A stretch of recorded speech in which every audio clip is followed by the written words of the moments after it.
What's up, everybody, and welcome to my TNA Impact Wrestling review. Pretty much live tonight from Tampa, Florida. Hulk Hogan came out and pretty much cut this weird promo talking about he was back in his hometown. Went to the Hulk Hogan shack or whatever bar he has or food. I forget what he has. Some restaurant, I believe. And he pretty much ran about he had a drink with Shark Boy today and how JB witnessed AJ Styles, a promo that didn't make a lot of sense. And then Sting came out talking about if he loses his match against Bully Ray, he can have a chance for the World Heavyweight Championship again. And Hogan told him not to do it. Say you don't have to do this. You can just face Bully Ray for the title, not put your chance of ever winning the World Heavyweight title again. And then Brooke Hogan said it's her fault, saying she should resign because she fell in love with Bully Ray and it's all her fault.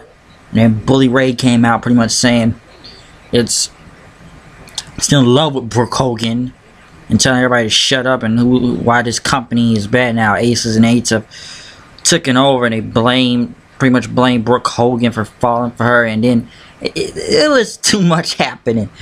And I don't see where the JB JB witnessed AJ Styles with Aces and Eights, saying he's already part of the crew, huh? And it didn't make much sense. And everybody, like, 5 different things were happening and too many segments going from Sting's title shot, then Brooke Hogan wanting to resign from the Knockouts, and then Bully Ray, and it was a very unorganized thing right there. Joey Ryan versus Petey Williams versus the return of Suicide for an X Division qualifier match at Slammiversary, even though a week ago Suicide was already qualified, so why did they have this qualifying match with Suicide winning the match? Which I don't even believe he was even over, because the match wasn't really even that good. It looked like he barely got any type of reaction in a way. Because Kenny King was on the commentary also, and it was like, I don't even know why they even brought Suicide's been gone for how many years, and now they bring him back. I didn't get that. And then they go into the back about Bully Ray still over Brooke Hogan. Brooke Hogan didn't know what he was saying and stuff. Then Sam Shaw came out for his match, the X Division against Alex Silva, but Aces and Eights came out, Wes Briscoe, Doc, and Garrett Bischoff, because they beat up Silva, and because Briscoe was mad he's not in the X Division, into the qualifying match for the Bound for Glory series for the Gut Check guys. And then they started beating up Sam Shaw until Magnus came out. Magnus then went against him, pretty much out of disqualification, because Aces and Eights got in then. And then Samoa Joe, it's been gone for a month, so Joe was back for the help, and it was a whatever match. Joe returning, took me to find out that Joe was even around. I was wondering where Samoa Joe was at, but it was like whatever, pretty much. Gonna be getting another guy in the TNA Hall of Fame soon. They're gonna be having. They went on Kurt Angle's way of trying to save wrestling. And he's trying to save Olympic wrestling in the year 2020. So they're trying to do that. Kurt Angle then went against Mr. Anderson. It was a good match. Pretty much AJ Styles came out and distracted him, hugging Taz, and Anderson got a nut shot on Kurt Angle and pinned him with a roll up. So he won the match there. Also at Slammiversary, it's going to be Taryn Terrell versus Gail Kim, and I guess it's going to be a match there. They talked to Gail Kim in the back, and Terrell just attacked her out of nowhere. So, yeah. James Storm came out, was going to talk about his tag team partner. Chavo and Hernandez were on commentary. Well, Chavo was on commentary. Then Dirty Heels came out. Yeah, Austin Aries and Bobby Roode talking about he carried James Storm, and then Bad Influence came out then and talked and pretty much talk about how all 3 of those teams are going to lose, and they was going to get to James Storm partner until Shark Boy's music came out, the return of Shark Boy. I knew Hogan talked about him earlier, but give me a shell, yeah. The Stone Cold Steve Austin Shark Boy, give him a shell, yeah.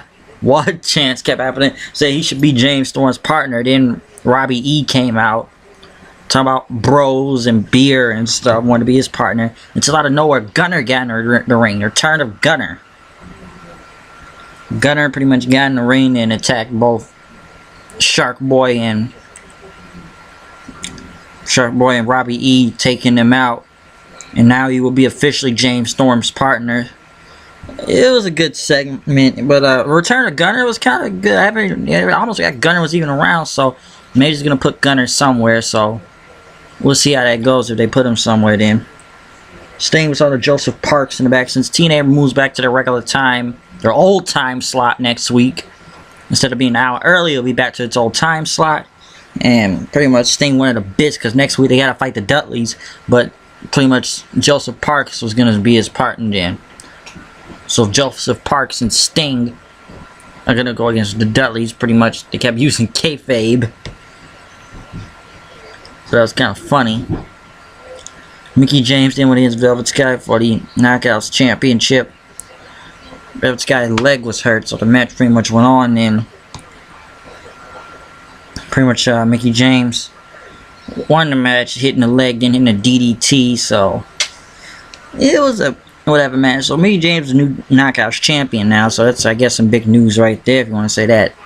And just, you know, didn't get much of a reaction when Mickie James won the title. It was some reaction, but it was like people now telling me, somebody told me about the Money in the Bank thing, kind of cashing in, getting on a weak opponent and stuff. But I don't know, Mickie James is the new Knockouts champion, so it's good for her.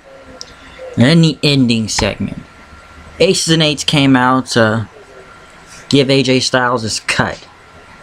AJ Styles came out, and then Kurt Angle pretty much talking about you're throwing your life away, your career's in the gutter hole. But AJ Styles put on the jacket. Anderson put it on for him. He was an Aces and Eights, now AJ Styles. And then pretty much I know when Doc knocked Kurt Angle to the ring, and Bully Ray gave him the hammer, and he hit Kurt Angle in the leg. And then pretty much Aces and Eights and AJ Styles, new member of Aces and Eights, was in. But then when Aces and Eights turned around, still celebrate, AJ took the hammer and he beat Aces and Eights with it, then pretty much taking all of Aces and Eights out. So pretty much AJ was nagging Aces and Eights as he took 3 of them out with the hammer. Good segment at the end, I gotta say that. Good way to close the show. So AJ Styles is on nobody's side, he's on his own, not with TNA side or with Aces and Eights. He doesn't want to join anybody. So good segment for the end of the show. I'll say that. This show is, yeah, the only highlights of the show, I gotta say, Gunner coming out of nowhere was big. Maybe Shark Boy and AJ Styles still not talking and beating up everybody, taking out Aces and Eights then. But I'm getting this review right here. Once again, you know it's me, DHDD. Come here with the news reviews. We're here now. It's time, okay? I'm just done with this review of TNA. Comment, subscribe. You know where I am, you know what I do. Keep watching the show. I'll see you guys later. And watch out the live reactions and the Extreme Rules review. I'm out here. Peace.